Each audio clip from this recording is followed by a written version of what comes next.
कि लद्दाख के 3 से 4 अहम तरीन मामलात या मसाइल पर दारुल-हुकूमत दिल्ली के अंदर गुफ्तगू-शनीद हुई है और इस इजलास के दौरान जो हाई पावर कमेटी का इजलास था एक मेजर ब्रेक थ्रू हुआ है, लेकिन मजीद जो काम होना है वो अभी बहुत ज़्यादा वो बाकी है। एक तो ये कि 95% जो गैजेटेड असामियाँ थी वो सिर्फ मकामी लोगों के लिए, लद्दाख के शहरियों के लिए रखी जाएँ, इस बात पर तफसीली गुफ्तगू-शनीद। और जो वजारत कानून का 30 साल का वो तजवीज़ करते बात थी और लद्दाख की तंजीमों का 15 साला जो डोमिसाइल वाली बात थी उस पर ख़ास तौर से बात हुई है और एक ब्रेक थ्रू भी हुआ है। और इस सिलसिले में ख़ास तौर से आप दारुल-हुकूमत दिल्ली के अंदर होने वाले इस 4 माह की एक तवील मुद्दत के बाद इजलास में जो हमारी जानकारी है कि जो 6 शेड्यूल का मसला था, लद्दाख को मुकम्मल रियासत का दर्जा देने वाली बात थी, उस पर कोई गुफ्तगू-शनीद नहीं हुई है। लेकिन मिनिस्टर ऑफ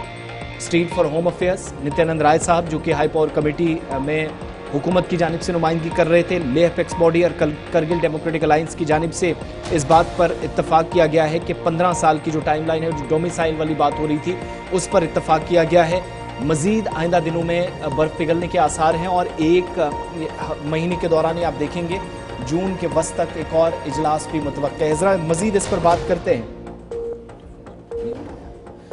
ज़रा बात करते हैं और ये भी आपको बताते चलें कि इस इजलास में जिसमें लद्दाख की क़यादत जो थी वो लेह और करगिल दोनों अजला से थी। थुपसंग चिवांग साहब, चिरिंग दोरजे लखरुक के अलावा नवांग रिगजिनजोरा, असगर अली करबलाई, ये मीटिंग में जिनके मुताबिक एक मेजर ब्रेक थ्रू हुआ है। रेजोल्यूशन एक था जो करारदाद थी कि डोमिसाइल जब इशू किया जाए तो वो 15 साल वाला कम से कम 2019 के बाद जो आई हैं तब्दीलियाँ हुई हैं उस नुक्ते को माना जाए, तो एक उस बात पर इत्तफाक हुआ है। लद्दाख की क़यादत ने इस बात पर इत्तफाक किया और लेह अपेक्स बॉडी और करगिल डेमोक्रेटिक अलायंस को ये कहा गया है कि 30 साल जो लद्दाख के अंदर जो डोमिसाइल के लिए या किसी रिहाइश के लिए या डोमिसाइल जब मिले उसके लिए 30 साल वाला जो फार्मूला है उस पर कम से कम बात होनी चाहिए। और दोनों बॉडीज़ की तरफ से इस बात पर एक तो वो जो 15 साल वाला जो डोमिसाइल वाला इशू था और जो 30 साल वाली बात थी, दोनों पर बात हुई और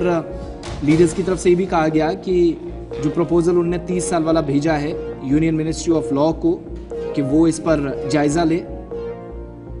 15 साल वाले पे तो इत्तेफाक हुआ, अब 30 वाले पे मजीद क्या होगा, क्योंकि आगे ये भी कंफर्म हो रहा है जून के वस्त में एक और मीटिंग हो सकती है, वहाँ पर और बात होगी। अगली मीटिंग में हाई पावर कमेटी जो है दोबारा से इस पर बात करेंगे और वजारत की तरफ से या मरकज़ की जानिब से इस बात का भी यकीन दिलाया गया है कि बहुत जल्द एक और मीटिंग बुलाई जाएगी और हुकूमत इन सारे मामलात में संजीदा है।